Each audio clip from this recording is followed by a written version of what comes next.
అందరికి నమస్తే. బీఆర్ఎస్ ఎమ్మెల్యేలు కాంగ్రెస్లో 10 మంది చేరారు. ఇప్పటికి ఆ 10 మంది ఎమ్మెల్యేలలో ఒక 2-3 కేసులు చాలా సీరియస్గా ఉన్నాయి. సీరియస్గా ఎందుకున్నాయంటే వాళ్ళందరూ చేరి 90 డేస్ అయిపోతుంది. అందరూ చాలా ఓపెన్గా ఆధారాలు ఇచ్చి మరీ జాయిన్ అయినారు. అంతకుముందు కూడా చేరికలు చాలాసార్లు జరిగినాయి. బీఆర్ఎస్లో కూడా కాంగ్రెస్ ఎమ్మెల్యేలు చేరిండ్రు, బీఆర్ఎస్లో టీడీపీ ఎమ్మెల్యేలు చేరిండ్రు. కానీ అదొక 2/3 ఫార్ములా అనే ఒక మాటను అదంతా జరిగిపోయింది. ఇప్పుడు 2/3 కోసం ప్రయత్నం చేస్తే ఇంకా 16 మంది ఎమ్మెల్యేలు అయితే కావాలి. కాంగ్రెస్లో చేరేవారు బీఆర్ఎస్ నుంచి. అది ఇంకా ఇప్పట్లో కొలికొచ్చే అవకాశం లేదు.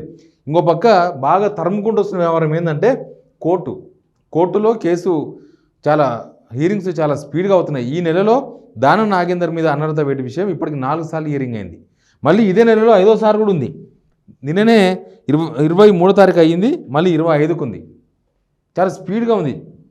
ఎందుకు స్పీడ్గా ఉందో తెలియదు. నిజానికి ఈ ప్రాతినిధ్య చట్టాలు ఇవన్నీ కూడా చాలా లేటుగా ఆలస్యంగా ఉంటాయి. వాళ్ళ మీద ఈ అఫిడవిట్ల కేసులు చూస్తాం కదా మనం. వాళ్ళకి ఎమ్మెల్యే అయిపోతుంది ఎలక్షన్ ముందర ఒకరోజు ముందర కూడా కొంతమందికి అఫిడవిట్లు తప్పని, లేకపోతే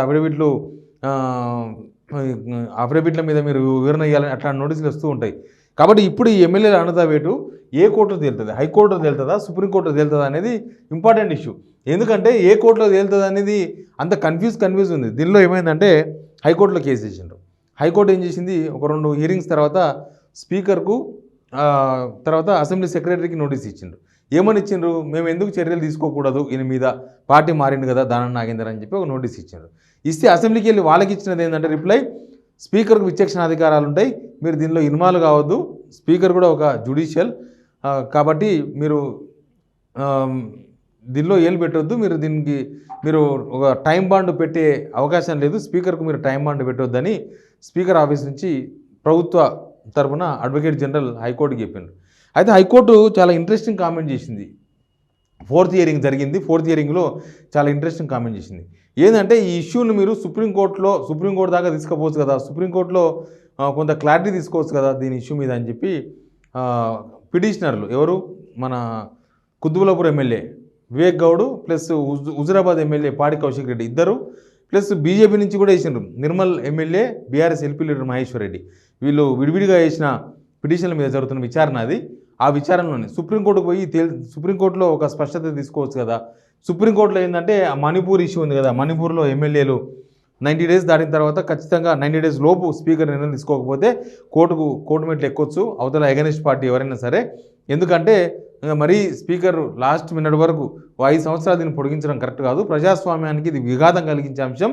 కాబట్టి స్పీకర్ 90 డేస్ టైం పెట్టుకోండి, 90 డేస్ తర్వాత చేయొచ్చు. ఎందుకంటే ఇదంతా 10th షెడ్యూల్లో ఉంటుంది రాజ్యాంగంలో, రాజ్యాంగాన్ని కాపాడే బాధ్యత మా పైన ఉంటుంది, ప్లస్ రాజ్యాంగాన్ని సమీక్షించే బాధ్యత కూడా మాకు ఉంటుంది, ఆ హక్కు ఉంటుంది. కాబట్టి ఈ 10th షెడ్యూల్లో జరుగుతున్న దానిపైన మేము సమీక్షిస్తాం త్వరలో, కానీ 90 డేస్ టైం పెట్టుకోండి అని సుప్రీంకోర్టు చెప్పింది. ఇక్కడ హైకోర్టు చెప్పలేదు, సుప్రీంకోర్టు చెప్పింది. ఇప్పుడు హైకోర్టు చెప్పిందని సుప్రీంకోర్టు చెప్పిందని హైకోర్టు పాటించాలా వద్దా అనే విషయంలో కొంత గందరగోళం నడుస్తుంది. ఏం గందరగోళం అంటే ఇప్పుడు సుప్రీంకోర్టు ఏమో 90 డేస్ అని చెప్పింది, ఇక 90 డేస్ అయిపోయింది.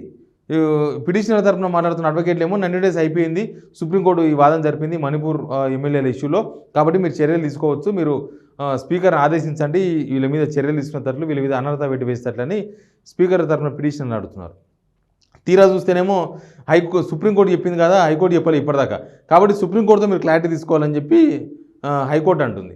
ఫైనల్గా ఏంటంటే హైకోర్టులో తేలితే తప్ప మేము సుప్రీంకోర్టుకు పోలేము, ఎందుకంటే ఇప్పుడే సుప్రీంకోర్టు దాకా పోతే మీరు హైకోర్టులో తెలుసుకుంటానని చెప్పి మళ్ళీ రిప్లై పంపుతారు.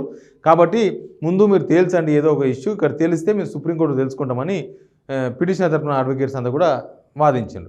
ఇప్పుడు ఏంటంటే 25 ఫైనల్, నాకు తెలిసి 25వ తేదీన అంటే గురువారం 25th జూలై దీని మీద ఫైనల్ హియరింగ్ అని అనుకుంటున్నారు. ఫైనల్ హియరింగ్ జరిగే అవకాశం కనిపిస్తుంది హైకోర్టులో కనుక ఒకవేళ ఈ పిటిషన్ ఆల్రెడీ స్పీకర్ ఆఫీస్ నుంచి చెప్పాల్సింది చెప్పిండ్రు కాబట్టి నెక్స్ట్ ఒకవేళ ఈ పిటిషన్ను ఒకవేళ ఏ నిర్ణయం తీసుకుంటుంది, ఏం తీర్పిస్తో మనం ముందే చెప్పలేం కాబట్టి ఏం జరుగుతుందో తెలుస్తలేదు. 25 అనేది ఒక పెద్ద డెడ్ లైన్ లాగా కనిపిస్తుంది. ఈ డెడ్ లైన్ తర్వాత హైకోర్టు కాకపోతే సుప్రీంకోర్టులో తేలుతుంది. కానీ ఏదో ఒక కోర్టులో ఖచ్చితంగా ఈ ఎమ్మెల్యేల అనర్హత వేటు చాలా సీరియస్గా ఈసారి తేలేలా కనిపిస్తుంది. దానిలో ముందు బలికా బక్రా అయ్యేది ఎవరంటే దానం నాగేందర్. ఎందుకంటే ఆయననే ఓపెన్గా అందరికన్నా ముందు పోయి 2 కాంపిటీషన్లో మనం ముందుండాలి, మనకు మంత్రి పదవి వస్తుంది ముందుంటేనే అని, ప్లస్ సికింద్రాబాద్ ఎంపీ నుంచి పోటీ చేసిండు. డైరెక్ట్గా ఎలక్షన్ కమిషన్కే ఆయన బీఫామ్ ఇచ్చిండు వేరే పార్టీకి వెళ్ళి. కాబట్టి చాలా సాక్ష్యాలు ఉన్నాయి. రేపు సుప్రీంకోర్టు ఎలక్షన్ కమిషన్కు ఒకవేళ నోటీస్ ఇస్తే ఎలక్షన్ కమిషన్ వితిన్ ఏ డేలా ఆ బీఫామ్లు అవన్నీ కూడా కోర్టుకు సమర్పించే అవకాశం ఉంటుంది. డైరెక్ట్ అఫీషియల్గా ఆల్రెడీ బీఫామ్ ఇవన్నీ కూడా ఈ పిటిషనల్ తరపున అడ్వకేట్లు ఇస్తారు. కానీ అఫీషియల్గా ఎలక్షన్ కమిషన్ కూడా దీనిలో ఇన్వాల్వ్ అయ్యే అవకాశం ఉంది. కాబట్టి హైకోర్టా సుప్రీంకోర్టా కానీ ఏదో ఒక కోర్టు ఖచ్చితంగా ఫస్ట్ దానం నాగేందర్ పైన వేటు వేసే అవకాశం చాలా క్లియర్గా కనిపిస్తుంది. ఆ కోర్టులో వాదించిన అడ్వకేట్స్తో మాట్లాడితే హైకోర్టు కాకపోతే సుప్రీంకోర్టు, ఈ వారం కాకపోతే వచ్చే వారం, అంతేగాని వేడి మాత్రం పడబోతుంది అనేది చాలా క్లారిటీగా చెప్పబోతున్నారు. తెలంగాణలో ఒక ఉప ఎన్నిక అయితే ఖచ్చితంగా రాబోతుంది. ఆ ఉప ఎన్నిక ఖచ్చితంగా ఖైరతాబాద్ కాన్స్టిట్యున్సీ అంటున్నారు. అంత ప్రిపేర్ కావాలన్న సంకేతాలు కూడా వస్తున్నాయి. ఆల్రెడీ తెలంగాణలో మరో ఉప ఎన్నికకు తెరలేవబోతుంది ఈ ఎమ్మెల్యేల అనర్హత వేటు విషయంలో. దానం నాగేందర్ తర్వాత నెక్స్ట్ లైన్లో ఉన్నది తెల్లం వెంకట్రావు, భద్రాచలం ఎమ్మెల్యే. ఆయన కూడా ఇంకా 90 డేస్కి దగ్గర పడ్డది. ఆయన కేసు కూడా ప్రస్తుతం హైకోర్టులోనే ఉంది. తర్వాత నెక్స్ట్ కడియం శ్రీహరి. ఇట్లా వరుసగా 90 డేస్ అయిపోయిన తర్వాత ఆ కేసు హైకోర్టులోనూ సుప్రీంకోర్టులోనూ తేలే అవకాశం కనిపిస్తుంది. ఒకవైపు 26 మంది కావాలని చెప్పి ఇక్కడ నుంచి ఫిల్ చేసే ప్రయత్నాలు చేస్తుంటే ఇంకో పక్క ఇక్కడ నుంచి కొట్టే ప్రయత్నాలు ఒకటి నడుస్తున్నాయి. కాబట్టి ఏం జరుగుతుందో తెలియదు కానీ తెలంగాణలో ఇంకొక ఉప ఎన్నికకు మాత్రం దారితీసే పరిణామాలు చాలా క్లియర్గా కనిపిస్తున్నాయి. నెక్స్ట్ జరగబోయే పరిణామాలంతా నెక్స్ట్ వేడిపడే పరిణామాలే కనిపిస్తున్నాయి. ముందు దానం నాగేందర్ ఫస్ట్ లిస్ట్లో ఉన్నారు. Please subscribe signal TV.